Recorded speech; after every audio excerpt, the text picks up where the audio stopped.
There's a clip of Ben Simmons leaving Philadelphia. Yeah, let's take a look at this.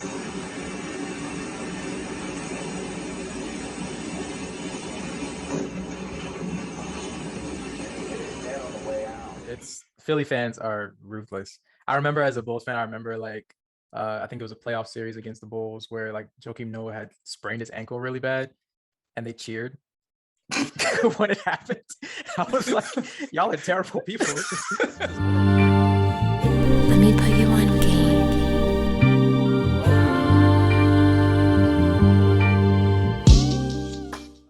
We're gonna be talking hoops this week. We're back on our hoops tip. We had a little music break because it's the off season, so things are a little slow news-wise. But the NBA never fails. It's a year-round sport for a reason. We've got some news out of Philadelphia regarding Mr. Ben Simmons.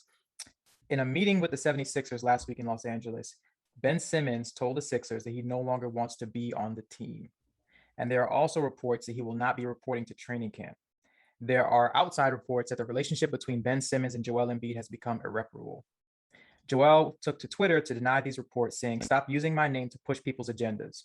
I love and hate drama. I love playing with Ben. Stats don't lie. He's an amazing player, and we all didn't get the job done. It's on me personally. I hope everyone is back because we know we're good enough to win." So there's a lot going on here. There's a lot of drama. It's been almost never ending since the Sixers were eliminated by the Hawks in the playoffs. But what are your impressions of the situation? And why don't you get into what you're seeing from the Philadelphia media before we get into Ben and his situation?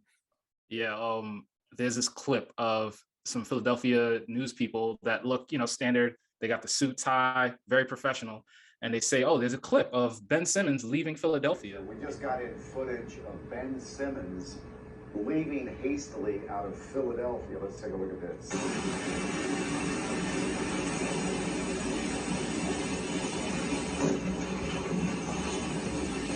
Dead on the way out. Any news about Ben Simmons? And I lost it. Like the savagery that you see from news professionals whose job is to deliver actual impactful news is just bar none. And I tip my hat to them. I've heard that Philadelphia media is rough, and that was exemplary of that roughness. Like, that's OD. Yeah, it's Philly fans are ruthless. I remember as a Bulls fan, I remember I think it was a playoff series against the Bulls where like Joakim Noah had sprained his ankle really bad and they cheered when it happened. I was like, y'all are terrible people. This is horrible. But yeah, they are ruthless. Even Joel was addressing it in his tweet storm where he was just talking about how Philly fans had booed him because of his performances. Like, I don't know. That just seems like you're kind of going out of your way to alienate your star players if you're just being that ruthless when it comes to them. But outside of the media, I think we also have to talk about the actual organization of the Sixers and whether or not they mishandled the situation.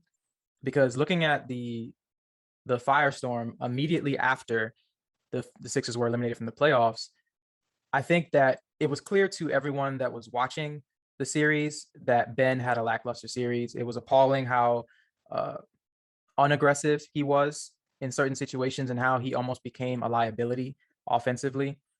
But it's one thing for us on the outside to see that and to say that, and it's another when the organization just goes out of their way to not defend him in a way. Like if you want to talk about Doc Rivers not answering whether or not Ben Simmons was the franchise's answer at point guard, or Joel Embiid essentially saying that Ben passing up that dunk was a turning point in the game. It's like, yeah, Joel, we know that was a turning point in the game, but you can't say that. And yeah, Doc, we know that Ben likely isn't the answer offensively with where his game stands currently, but you can't say that.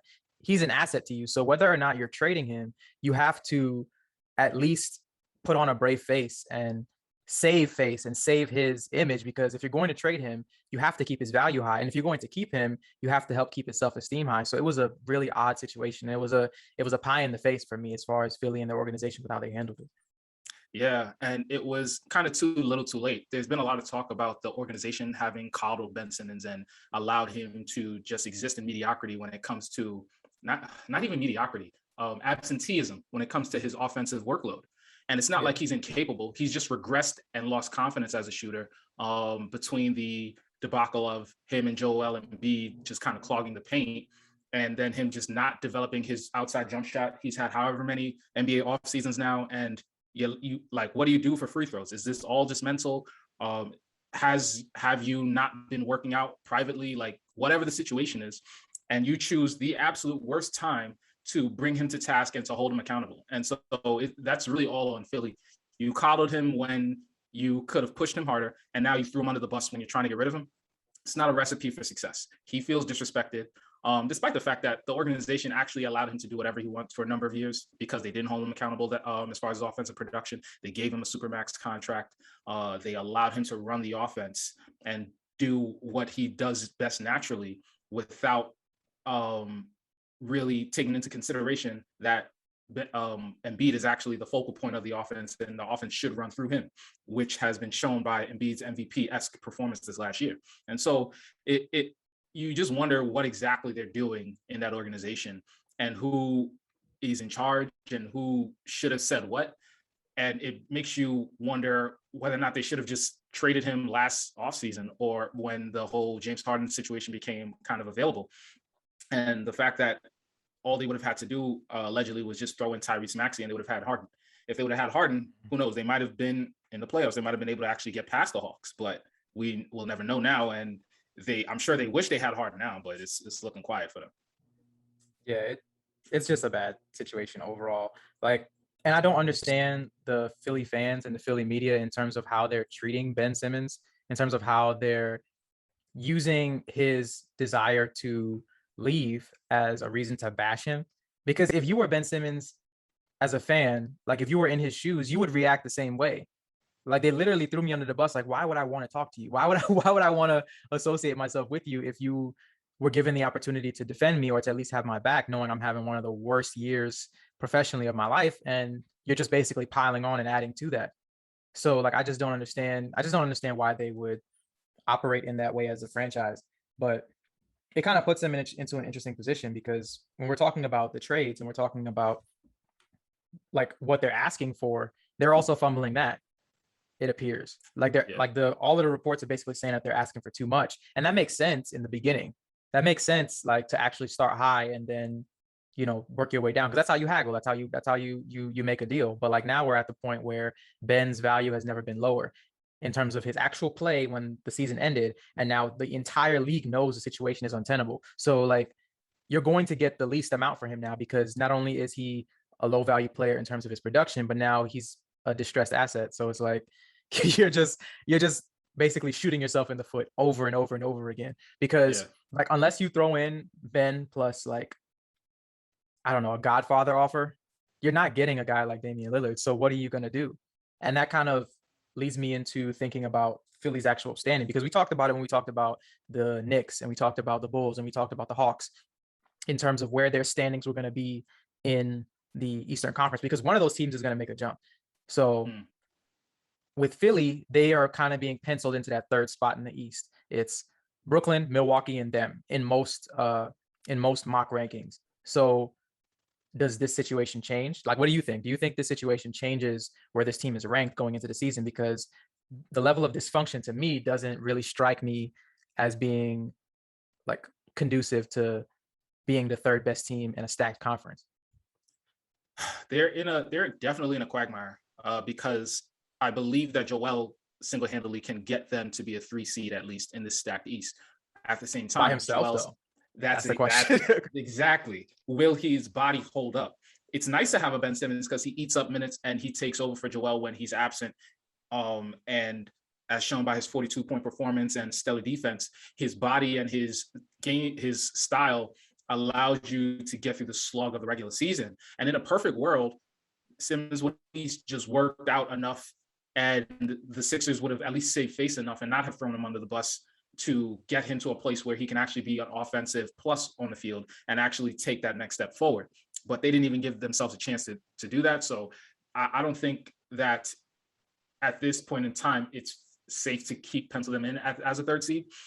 But I think people are expecting them to get solid value for him. I think that if the Sixers are wise, they'll trade for CJ McCollum, stop looking for Dame Lillard, just trade for CJ McCollum, and maybe Robert Covington in a swap for Ben. And I think that would solve both teams' issues with the Trailblazers needing a strong wing and 4, and Philly just needing more outside shooting and secondary playmaking. And so between those two, I think that there's a strong case. If that trade were to happen, I think you could still pencil in Philly at 3. But